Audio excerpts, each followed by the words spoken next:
Welcome back. I'm super excited because now we are going to learn Smali, and we do this by hacking this mobile app game, the Space Ping application.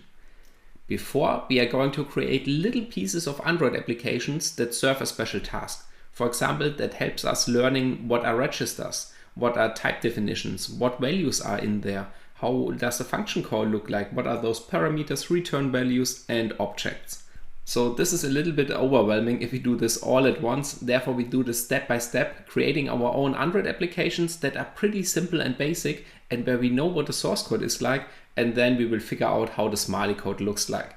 We are not going to start with a Hello World application because I never did understand the reason about an Hello World application. Most of the time there's already some stuff included there. We've got a string which consists of chars, which is an array. We've got a function call, parameters and things like this. We start with a little basic program that only consists one integer value, and this value is responsible for the player power. Then we figure out how all the stuff looks like, and in the next step we try to adjust this value to increase or decrease this player power. Alright, let's go. Let's switch to our Ubuntu VM and we are going to create our first Android application. Alright, here we are now at our Ubuntu VM. Let's write our first Android application. So we go into Tools, Android Studio, bin, and then we've got this studio.sh script, and we simply run this. And here we've got the entry point of the Android Studio. So don't worry, you do not need to know anything about Android app development. We are not going to write fancy, animated, complex layouted applications. We are just simply putting our Java code into this application and hit the compile button. That's all. Okay, let's create a new project. Here we've got our first overwhelming window. What do we have to choose right here? Well, we use the empty activity. We know what an activity is. It's simply a screen content. And you can select here between different screen contents. For example, if you want to have Google Maps included or a full screen activity or things like this. But all the other activities make this layout or the code more complex. Therefore, we stick to the empty activity. We can also choose no activity, but then we do not have this graphical output. So we stick to empty activity. That's good to go. Now we have to name our application, and I named this Smali1. Here we can see this package name. It's going to be automatically adjusted. Within language, we stay to Java and not Kotlin. Java is way more easier to handle this. And this one is important, minimum SDK. This means how backwards compatible your application should be. In our case, I guess our virtual machine is running Android 9 or 10, so we would have at least chosen this one.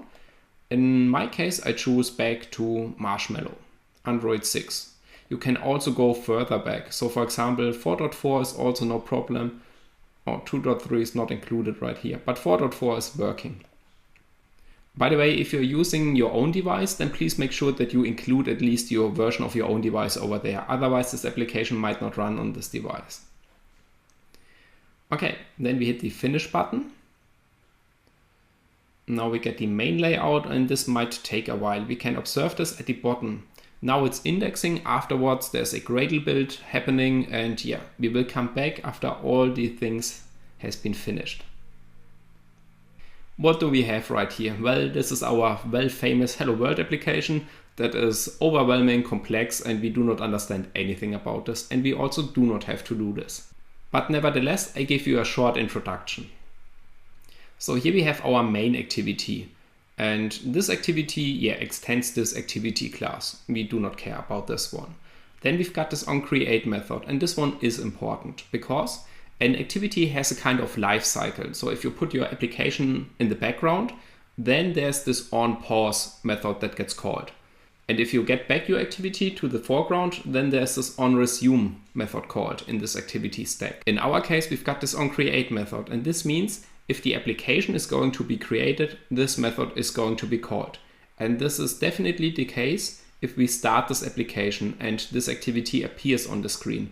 Therefore, we can treat this as our main function. So do not care about this onCreate and override stuff over there. We will take a look into this later on. Not in this chapter, but within the runtime analysis where we take a look at the activity stack. But for now on, let's just say this is our main function. And we do not care about this one, and also the parameter over there. We just put into our code over here if we want to run this code. Okay, that's all we need to know. On the left, we've got the structure of this application. So we've got the Android manifest XML, this one.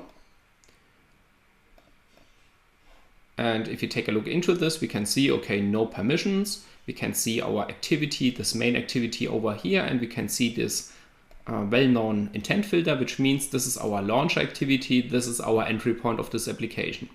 All right. Then we've got this resource directory over here. We are also pretty familiar with this one. And here, by the way, is this values directory that contains, for example, those colors which are regarding to our theme we are using. And those values gets compiled into this resources.arsc. Just here to wrap this up from the Android structure part. Okay, we also do not care about this one. We could now build and run this application because this is an application that's already finished. We can now simply hit the build button and we can create our first application without inserting any line of code, because this is our blueprint of our Android application. To do this, we could say build bundle, build APK. And this might take a while on the first time because then all those things get compiled into this APK. And if we make a modification, then the compiler relies on some cache, and this will be a lot faster.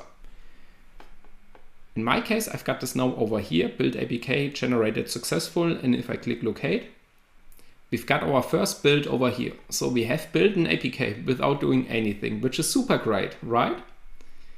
Okay.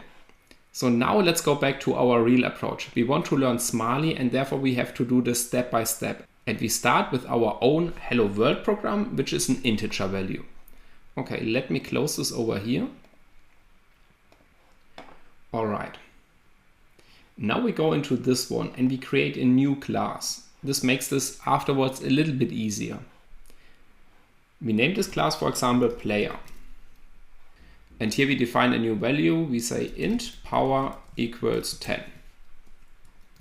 All right, that's all. We do nothing more, we just do this one. Now we hit build, make project. Gradle build is running. Okay, looks fine. Now we hit build bundles, build APK. You can always hit build bundle APK directly. You do not have to use make project first. Okay, now we go into this location and here we have our APK. Let's go with the Smali approach. To get these Smali classes, we have to decompile this application, and we use the APK tool for this. So we stay in the same directory, right click, open a new terminal, and then we say APK tool, the app debug APK.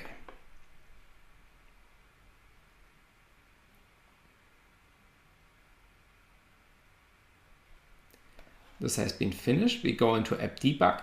And now we've got the Smali directory. Let's have a look into this now more in detail. We've got Android, Android X, and COM. These two are regarding to the Android application build system itself. So if we go back, we cannot see them over here. And also not there, but these gets compiled into this application based on, But these get compiled into this application based on the things we are using. For example, we extend a class over here, and therefore we also need the code for this class. We do not care about them. We are just interested in the package com, app hacking, Smali, and then the player class. Let's see.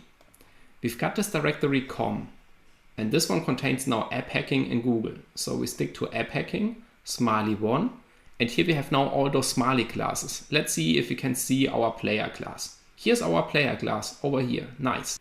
Let's open this file and have a look into our Hello World Smali exercise over there. Okay, you can choose between the code editor, gedit, or Vim. In my case, I'm using the code editor. So we can simply drag and drop this over here, I guess. Yes. And there's no Smali highlight over there, but we can use the Java highlight. That's well enough to get a little bit about this. Okay, before we analyze the Smali code, let me show you some neat tricks over there. So if we go back to the directory, we can also use JADX GUI. and we provide this app debug APK. And if we go into app hacking Smali 1 player, we will find the Smali button underneath this. And if we hit this, we directly compile our code into Smali, so we do not have to use the APK tool to decompile this. But there's a difference. Let me show this to you. Let's put them side by side.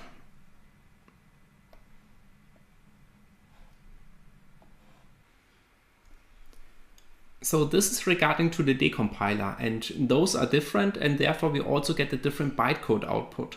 Both are, of course, this is regarding to the decompiler. The APK tool is using a different decompiler than JADX, and therefore we also get a different bytecode. Both outputs are of course valid. In my case, I like to stick to the APK tool output because this is a little bit more easier to read. I give you the solution about this one.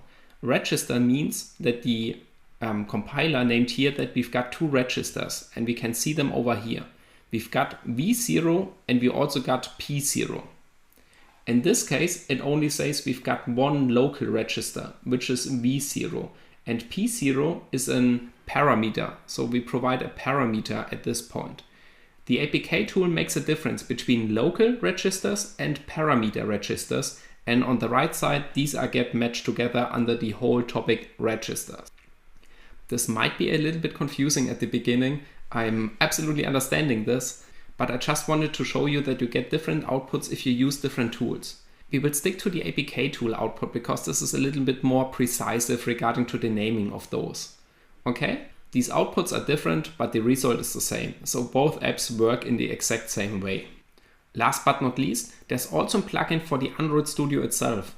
So we do not need to compile this application with the Android Studio and decompile it afterwards with the APK tool. We can directly do this within Android Studio. To install this plugin, we go to File, Settings, Plugins, and then please make sure you have selected the marketplace over here. And then we search for Java to Smali, this one. And then we hit Install. Please read carefully through the terms and conditions about this. And if you accept them, we can install it. And we click OK. Okay, now the plugin has been included into this IDE and we can use this. Sometimes you also have to restart Android Studio that this effect takes place. Okay, we click onto our player class over here and then we go to Build. And at the end we have now this button Compile to Smali. Let's hit this. This takes a while. We can observe this at the bottom of this page. And after it's finished, we get a new tab over there. All right, and here we have now the decompiled Smali code out of this Java class. We can see it's also using this approach like JADX does with the register part. So we do not split them up between parameters and local variables. We summarize them and put them into the register word. In my case, I do not like this approach very much because having the ability to separate them between local variables and parameters makes Smali even more easier. Therefore, I like to stick to the APK tool approach. But if you have to do a fast task, then this can come super handy. You can write your code over here and then you can simply hit this button and you directly get out your Smali code over there. Alright, now let's analyze our first output of our Hello World application. So this Smali output right here. We are going to analyze this on the slides. So I take this output, put it on a slide, and then we go through this. Let's switch back and have a look into this. Okay, let's do a quick recap on this. So we've got our application. We did insert a new class and we added this variable named power. We compiled our application and this was our starting point. Afterwards, we did decompile this application with the APK tool. And then we did end up with the Smali structure. And the Smali structure contains single directories, and these single directories are regarding to the package of this class name. So if we compare them against each other, we can see the app hacking Smali 1 is exactly the same package name over there. This is how our Smali structure looks like, and therefore we can find this player.smali class immediately. Okay, this is what we've got. Now let's take an analysis on our Smali code. On the left we've got the player.smali and on the right we've got the player.java. So The player.java looked like this. We've got our class int power. On the left we have the decompiled Smali part. Now let's see what can we understand right now, and I will be absolutely honest with you. If I do mark anything that we do not understand right now, then please drop me a message underneath this box, alright? Okay, what do we have here? Well, let's take a look. Well, okay.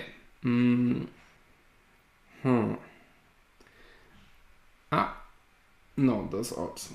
Yeah, okay, I've got it. Can you spot this? Can you spot the value 10 maybe on the left side? But maybe if we strongly concentrate ourselves onto the player.java file, maybe we are able to identify the value 10 on the left side. So I give you a moment to think about this.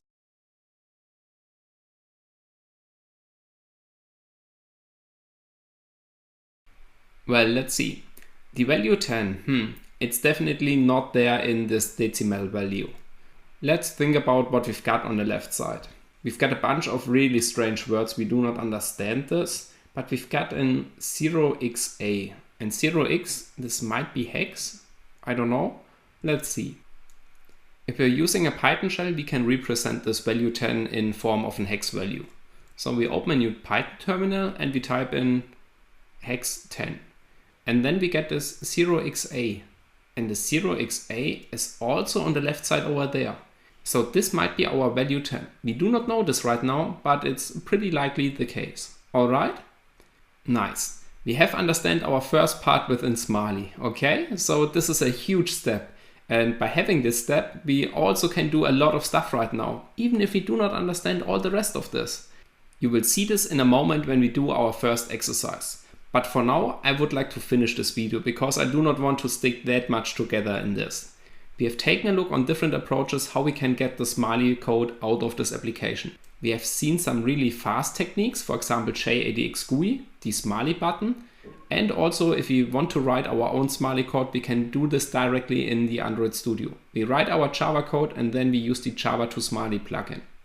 We've also taken a look into the difference of the decompiler regarding to the Smali output. So we have seen some decompiler summarize those registers to one big blob, and others split them up between parameters and local variables. Then we have analyzed our first Smali code and we realized we cannot understand anything about this, but we might have found the integer value represented in the Smali code. And this is a huge deal. Okay, and this is also the point we stop right now. We do this step by step and we will increase our steppings further and further. For now, that's all. I'm looking forward to see you in the next video.